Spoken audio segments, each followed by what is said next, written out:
Assalamualaikum warahmatullahi wabarakatuh. Kita berjumpa kembali pemirsa, khususnya Anda siswa-siswi sekolah menengah atas.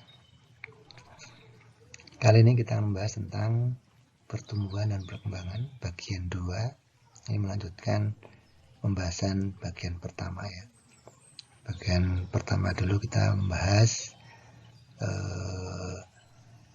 pengertian pertumbuhan perkembangan, kemudian faktor-faktor yang mengaruhi pertumbuhan dan perkembangan. Nah, bagian 2 ini akan kita bahas beberapa hormon yang memengaruhi pertumbuhan.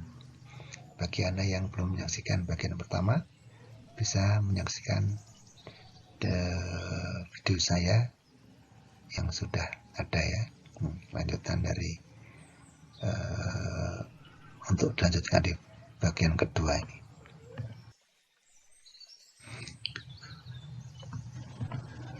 Nah, hormon yang pertama itu adalah hormon auksin yang ada dalam tumbuhan itu. Hormon ini ditemukan pada titik tumbuh batang dan selubung daun pertama tanaman monokotil yang disebut koleoptil. Juga terdapat pada ujung akar serta jaringan-jaringan yang masih bersifat meristematis.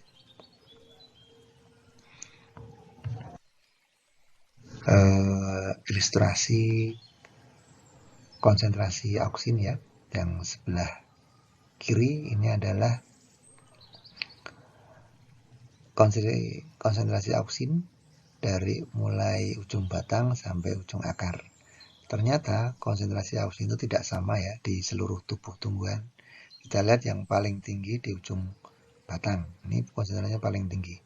Kemudian makin ke bawah ke arah batang ini makin sedikit, kemudian naik lagi sampai menuju ke ujung akar meninggi lagi.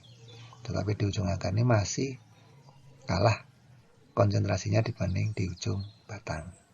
Nah, di sini. Nah, jadi tidak sama seluruh tubuh tumbuhan itu konsentrasi auksinnya. Kemudian gambar yang B ini batang ya, ini batang, kemudian yang ini akar. Nah, efek dari auksin pada pertumbuhan itu ternyata juga tidak sama. Efek pada batang itu berbeda dengan efek pada akar. Pada batang, konsentrasi auksin yang banyak itu dapat memicu perpanjangan sel-sel, jadi mempercepat pertumbuhan. Sementara pada akar, auksin itu justru akan menghambat pertumbuhan atau pemanjangan sel-sel. Nah, jadi berbeda.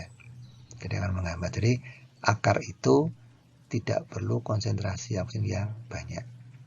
Nah, sedangkan kalau batang itu konsentrasi auksin yang banyak itu untuk mempercepat, memicu pertumbuhan. Jadi beda ya efeknya di batang dengan di akar. Ini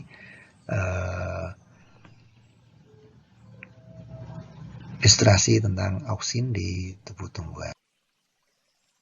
Selanjutnya, konsentrasi auksin itu dipengaruhi oleh sinar matahari ya, oleh cahaya matahari. Kalau kita lihat, Anda perhatikan di lingkungan kita, tanaman itu selalu bergerak mengarah ke sinar matahari. Itu secara otomatis ya, otomatis seperti itu. Kenapa bisa terjadi seperti itu? Itu ternyata itu dipengaruhi oleh konsentrasi auksin di tumbuhan tersebut ya, di tumbuhan tersebut. Nah, ini kita lihat gambar pertama. Tanaman itu kalau posisi mataharinya itu di atas, ya tentu tidak bisa di atas terus ya.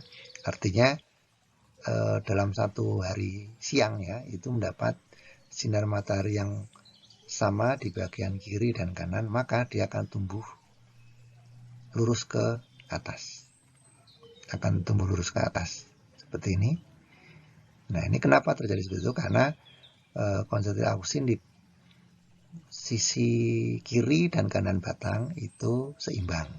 Jadi pertumbuhannya kan lurus berbarengan ya, sisi kanan dan kiri. Berbeda kalau yang sebelah kanan ini ya, gambar ini sinar matahari itu dominan di sebelah kiri.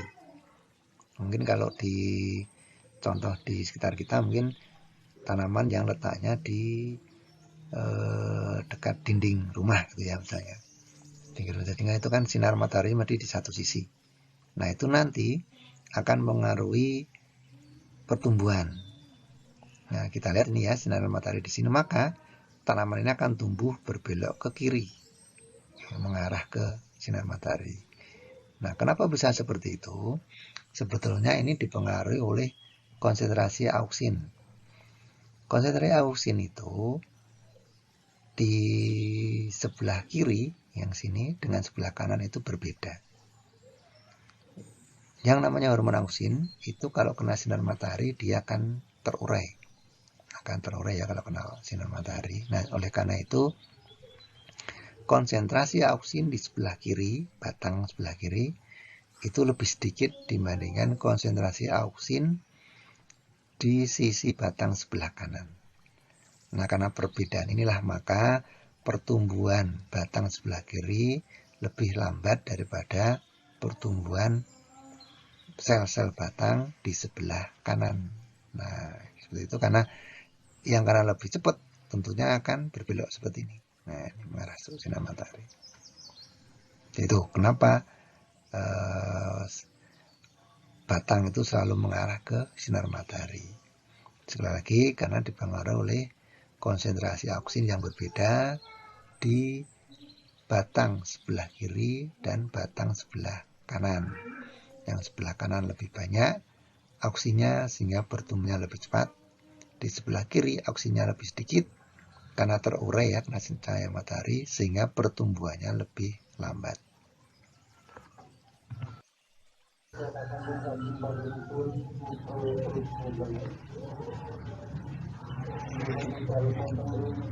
Baik, ini menggambar selanjutnya ini masih kaitannya dengan konsentrasi auksin yang di batang tadi. Ini batang, ini akar.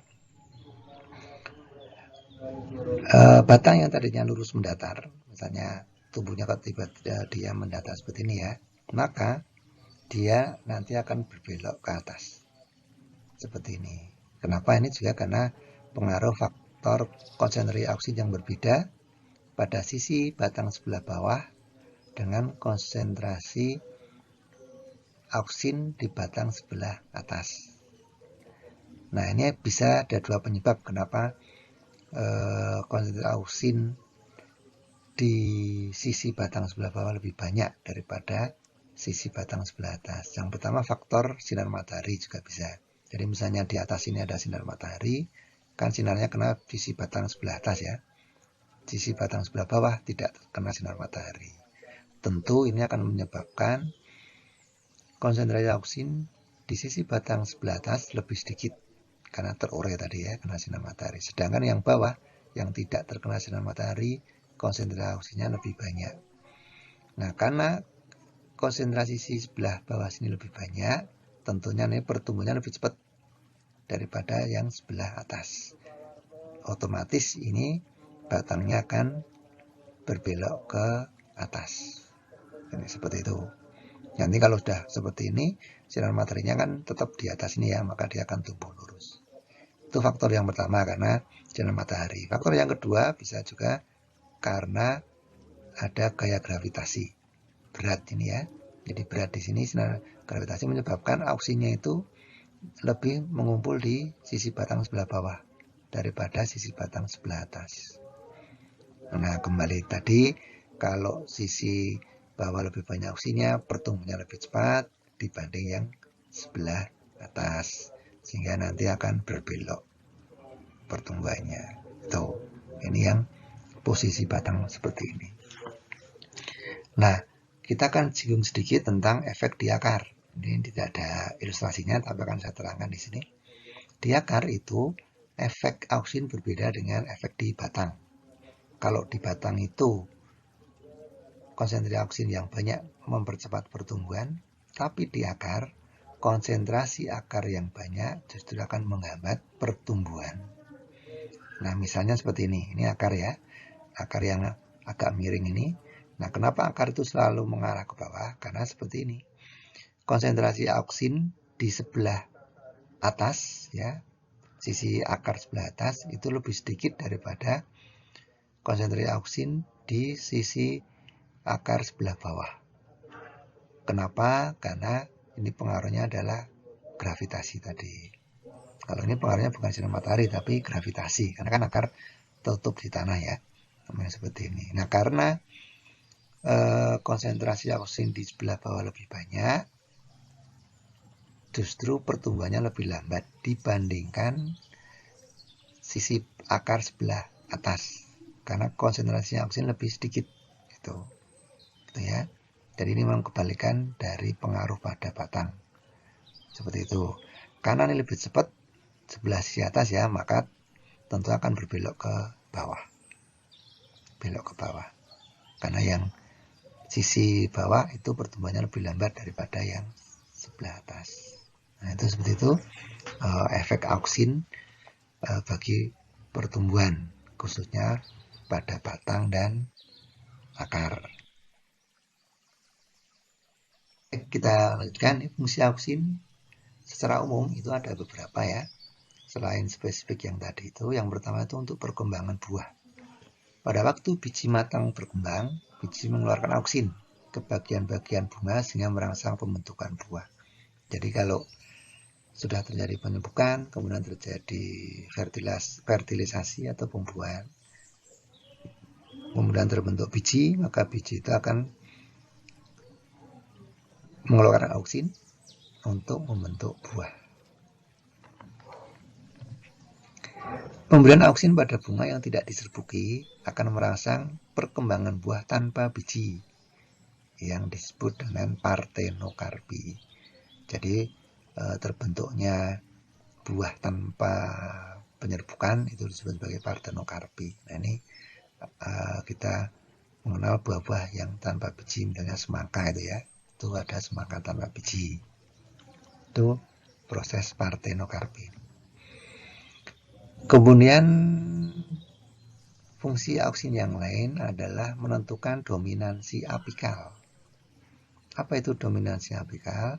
Adalah kecenderungan tumbuhan untuk tumbuh ke atas daripada tumbuh ke samping. Ya, itu namanya dominansi apikal. Jadi tumbuhan itu cenderung ke atas tumbuhnya daripada ke samping membentuk batang-batang. Kenapa? Karena auksin di ujung batang itu lebih banyak. Nanti tumbuhnya kan cenderung ke atas. Bagaimana kalau kita ingin tumbuhnya menyamping atau artinya muncul banyak cabang, maka dominansi apikal harus kita hilangkan. Artinya kita potong tumbuhan bagian atas ya, itu kita potong sehingga dominansi apikalnya hilang. Kan auksinnya yang di ujung tanaman menjadi tidak ada. Itu nanti akan memicu pertumbuhan ke samping dengan munculnya ranting-ranting dan cabang-cabang. Fungsi yang lain adalah proses absisi. Daun muda dan buah muda membentuk auksin agar keduanya tetap kuat menempel pada batang. Tetapi bila pembentukan auksin berkurang, maka selapis sel khusus akan terbentuk di pangkal tangkai daun dan buah sehingga daun dan buah akan gugur. Ini penting ya, penting juga nih. Jadi fungsinya untuk menggugurkan daun dan buah. Daun-daun yang sudah menguning, sudah tua, tentu tidak berfungsi lagi, maka harus digugurkan. Tidak mungkin tanaman memiliki daun terus ya sampai kuning juga tetap menempel, tidak. Oleh karena itu perlu digugurkan. Prosesnya dengan absisi ini. Gitu. Buah juga begitu. Buah itu kalau sudah tua, dia akan jatuh sendiri karena ada proses absisi ini. Yang keempat adalah berfungsi atau berperan dalam pembentukan akar adventif. Nah, auksin ini akan merangsang pembentukan akar liar yang tumbuh dari batang atau daun pada banyak jenis spesies. Adventif itu akar tambahan ya. Beberapa, tidak semua tanaman memiliki akar adventif. Hanya beberapa jenis ya, beberapa jenis. Adalah hormon gibberellin. Hormon gibberellin ini itu dapat pada bagian batang dan bunga yang berfungsi antara lain menyebabkan tanaman berbunga sebelum waktunya. Jadi ini sebenarnya tidak normal. Kalau gibberellinya itu banyak, dia akan berbunga sebelum waktunya. Tapi kalau gibberellinya normal, ya nanti berbunga sesuai waktunya. Nah, ini dimanfaatkan oleh para petani-petani yang ingin mempercepat pembungaan, itu ditambah dengan hormon ini, hormon gibberellin ini. Yang berikutnya menyebabkan tanaman tumbuh tinggi, kemudian memacu aktivitas kambium, nanti tentu akan mempercepat pertumbuhan ke samping ya, tumbuhan menjadi lebih besar, karena kambium itu nanti berperan pada pertumbuhan sekunder seperti yang sudah saya jelaskan di bagian lain. Kemudian menghasilkan buah yang tidak berbiji, ini fungsinya sama dengan auksin tadi ya. Dengan perlakuan tertentu maka bisa menyebabkan tanaman menghasilkan buah yang tidak berbiji. Kemudian membantu perkecambahan biji, jadi ketika biji akan berkecambah itu memerlukan kehadiran gibberellin. Gas etilen ini berfungsi untuk mempercepat pemasangan buah. Ini ya. Jadi kalau buah itu sudah tua, maka dikeluarkanlah gas etilen ya oleh buahnya itu ya, sehingga buah lebih cepat masak. Kalau masak dia akan jatuh ke bawah, jadi untuk tumbuh menjadi tanaman yang baru. Kan itu kalau tumbuhan di alam ya, kalau di alam, kalau di sekitar kita ya tua kita petik. Nah, gas etilen ini itu bisa dibuat tiruannya ya, dibuat imitasinya, dipakai oleh para penjual buah untuk lebih mempercepat pemasakan buah sehingga lebih cepat bisa dijual seperti itu. Jadi buah-buah yang setengah tua, udah tua tapi belum matang, itu dipetik, kemudian nanti diberi gas etilen tiruan ini sehingga buahnya lebih cepat masak, sehingga bisa dijual. Kalau alami ya dia dibentuk oleh buah itu sendiri. Kemudian gas etilen juga berfungsi untuk mempertebal pertumbuhan batang, kemudian berperan dalam pengguguran bunga, kemudian adalah sitokinin, hormon sitokinin ini dibentuk pada sistem perakaran ya. Jadi ini sitokinin itu di daerah perakaran yang berfungsi merangsang pertumbuhan akar sehingga lebih cepat memanjang, khusus fokus di akar sitokinin ini. Kemudian mempercepat pelebaran daun, kemudian merangsang pertumbuhan tanaman ke arah samping dan pucuk tanaman. Kemudian merangsang aktivitas pembelahan sel. Selanjutnya membantu perkecambahan biji. Absisat ini punya fungsi umum menghambat pertumbuhan. Jadi kalau absisat itu, kalau yang lainnya hormon itu mempercepat pertumbuhan, kalau yang ini menghambat pertumbuhan. Nah, antara ini mengurangi kecepatan pembelahan, mengurangi pemanjangan sel, membantu pengguguran bunga, kemudian menyebabkan dormansi. Jadi bukan berarti menghambat itu tidak baik ya atau jelek bagi pertumbuhan, tidak. Ini memang untuk keseimbangan antara pertumbuhan dan pertumbuhan yang proporsional. Kalau pertumbuhan itu liar ya, tidak terkendali, itu tidak bagus juga. Makanya ada hormon-hormon seperti ini. Ini dormansi ini penting karena misalnya biji itu kalau misalnya kondisi tidak baik dia akan dormansi atau tidur ya, sehingga nanti bisa tumbuh pada kondisi yang sudah bagus untuk pertumbuhan. Nah itu kan penting itu ya. Kalau asal tumbuh pas kondisinya tidak baik maka dia hanya akan mati saja.